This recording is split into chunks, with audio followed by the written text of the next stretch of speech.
mercado, né? E aqui a gente tem hoje vários convidados também que estão começando a investir, e pegando esse gancho na pergunta do Jorge Rezende, ele fala o seguinte, como que eles se atêm a uma estratégia, né?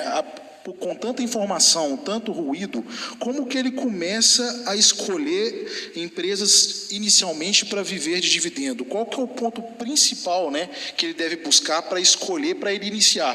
Né? Ficar longe, talvez, desses ruídos, dessas informações, acreditar em alguma coisa, se ater à estratégia? O que o senhor recomenda? Bom, eu acabei de dar um exemplo agora aqui, que você não precisa esperar um ano para ganhar 10%, tá certo? Você pode ganhar 10% em 15 dias, um mês. O problema é você começar bem.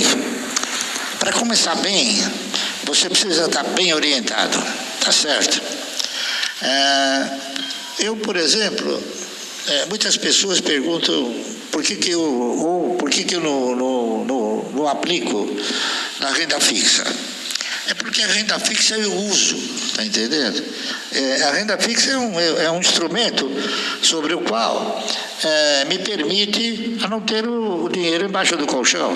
Então, eu tenho que colocar em algum lugar, tá certo? Então, eu fico com esse dinheiro reservado para quando as empresas que eu tenho a condição de comprar ou que fazem parte da minha carteira tiverem o quê? Tiverem o preço recomendável, tá bom?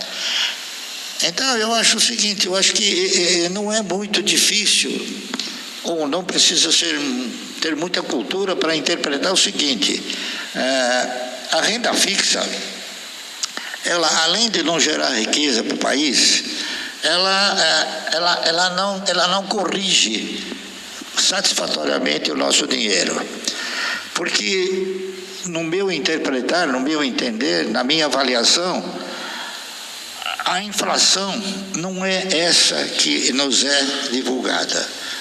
Eu não sei se tem alguém aqui que acredita que a inflação é 2%, 3%, tá certo? Aquele que acredita que a inflação é 2%, 3%, ele nunca vai prosperar. Ele precisa ter o quê? Ele precisa buscar fontes que possam lhe proporcionar um resultado melhor. E dificilmente você vai ter algum investimento que não as ações que possam te proporcionar essa majoração. Então, a renda fixa eu uso e não invisto, e nem aplico, eu uso, é diferente. Agora, não precisa ser muito culto também para interpretar o seguinte, essa renda fixa, que ela é resultante dos números fornecidos pelas autoridades, de que há uma intenção e uma pressão bastante forte para que esses números caiam, tá certo? É bastante possível, muito provável, que esses números venham a cair. Por quê? Porque existe uma pressão muito forte, mesmo que a inflação seja alta, existe a pressão para que esses números da taxa de juros caia. E esses números da taxa de juros, eles são influenciadores. Não há dúvida nenhuma que a hora que esses juros baixar, as ações vão se constituir novamente numa opção melhor do que agora para esses desavisados, tá certo? Porque para nós, as opções, a ação continua sendo uma opção bem superior. Por quê? Porque nós temos um sentimento muito importante. Eu já tive a oportunidade de conversar com muitas pessoas que elas têm, assim, a paciência de aplicar 3, 4, 5 anos na poupança e não tem capacidade de aplicar um mês nas ações.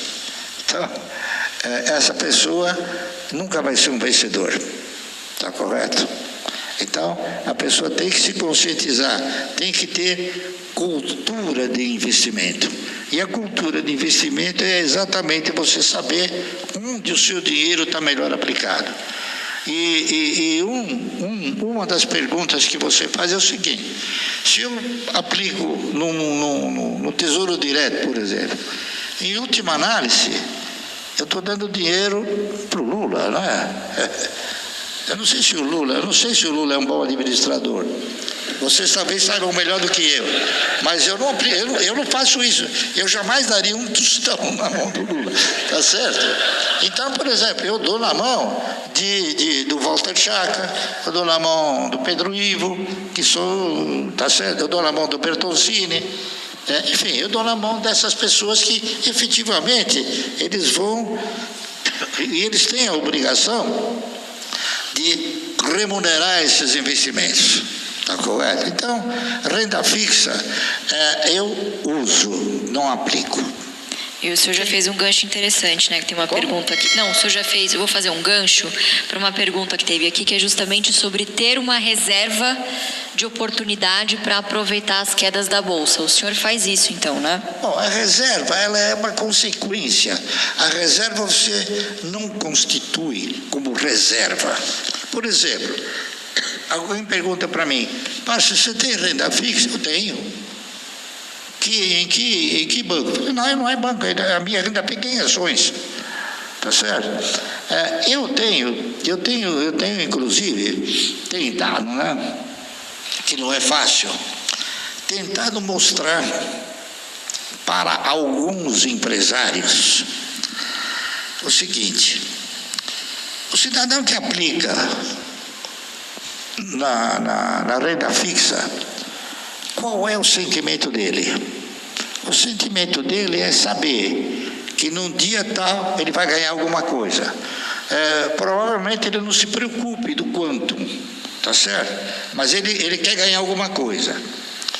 Então, baseado nesses princípios, eu tenho chegado para alguns empresários e tenho dito o seguinte: por que você não transforma a sua ação, que é uma ação de renda variável, num papel de renda fixa? Pô, Márcio, como é que eu vou fazer isso? É simples. Quer dizer, se você pagar um dividendo mensal e se você, com as suas reservas, comprar ações para a tesouraria, e em um determinado momento você devolve essas ações, o que você fez? Você entrou no sentimento do camarada que quer ganhar alguma coisa, tá certo? Então, existe, inclusive, isso vai acontecer. Tem empresários que já estão analisando, já estão avaliando isso. Por exemplo, nos idos de 1970, 70 e alguma coisa, tinha um cidadão, o nome dele era Mário Aguiar. Ele era irmão do Amador Aguiar. E eu escrevia no jornal. Na época ninguém escrevia. Eu era o único que falava sobre mercado de ações. Então uma vez eu fiz um comentário sobre o Bradesco, ele me convidou, fui lá, e eu sugeri a ele o seguinte: por que você não disputa recursos atuariais? Ele falou: o que é isso, recursos atuariais? Recursos atuariais são aqueles que os fundos de previdência privada precisam para fornecer recursos aos seus associados. Aí ele chamou um cidadão lá, eu não me lembro o nome dele. Ele falou: olha, como é que a gente pode pagar um dividendo diário, mensal? Diário já seria um exagero, né? Mas mensal. É uma má ideia, hein? E ele começou a pagar dividendo mensal. Então, ele se conscientizou e agiu com esperteza suficiente para mostrar que, se você proporcionar aos fundos de previdência privada a possibilidade deles terem um retorno mensal, os demais fundos vão comprar ações da sua empresa. Foi o que aconteceu. Logo depois, o Itaú passou a fazer a mesma coisa. Então, desde aquela vez, de 1970, eu venho falando, olha, por que você não distribui alguma coisa? Ah, eu destruo o meu caixa. Agora, as empresas que sobraram são melhores, não é isso? Do que aquele monte de empresa que tinha que não reunia condições de fazer isso aí. Então vamos ver agora, talvez, se a gente consegue, de alguma forma, mostrar para os empresários que remunerar o acionista de uma forma consequente e dentro daquilo que ele tem como expectativa, que é receber alguma coisa num determinado momento, isso seria benéfico para a empresa, tá certo? Seria benéfico para a ação. Essa aqui é a verdade. Então, eu acho e espero, né, que a questão da renda fixa seja uma aplicação também pelos senhores vista como usá-lo. Nem sempre, conforme ela perguntou, nem sempre você tem o preço das ações assim, atrativos, é isso? Por isso que são boas as crises, né? Então você começa a juntar um pouco. A hora que vem a crise você está preparado, aí você compra, e foi assim que eu consegui constituir minha carteira, de uma forma assim, mais